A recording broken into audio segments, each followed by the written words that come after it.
گوجری زبان میں اپڈیٹ سنیے۔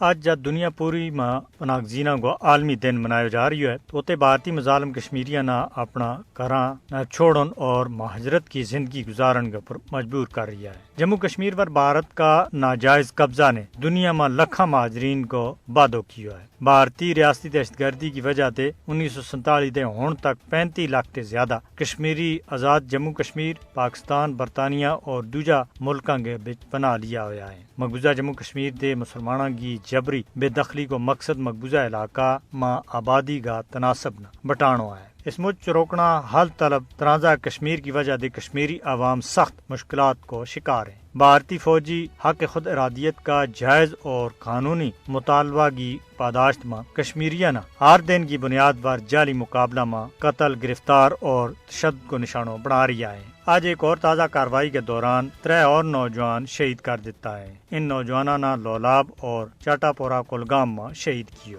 بھارتی فوجیوں نے گزرے دن نام نہاد تلاشی اور محاصرہ کی ایک کارروائی کے دوران لولاب، کپواڑہ اور کولگام میں 4 کشمیری نوجوانوں نے شہید کیو تھا۔ مودی حکومت حریت پسند کی وجہ سے کشمیری عوام نہ سزا دے رہی ہے۔ اس وقت مقبوضہ جموں کشمیر میں مسلم اکثریت نہ بھارتی قبضہ کی وجہ سے اپنی بقا کو خطرہ پی گیا ہے۔ دنیا بھر میں مہاجرین کی حیثیت تے رہن والا لکھاں کشمیری اپنا وطن نہ مڑ گئے آن کے واسطے ترس رہی ہیں۔ اس وقت تک ممکن نہیں ہے جب تک تنازع کشمیر کو اقوام متحدہ کی قراردادوں اور کشمیریوں کی خواہشات کے مطابق حل نہیں ہوتا۔ تنازع کشمیر کا حل میں بھارت کی ہردرمی سب سے بڑی رکاوٹ ہے۔ عالمی برادری نے جموں کشمیر پر اقوام متحدہ کی قراردادوں پر عمل درآمد کے واسطے بھارت کے اوپر دباؤ سٹنا چاہیے۔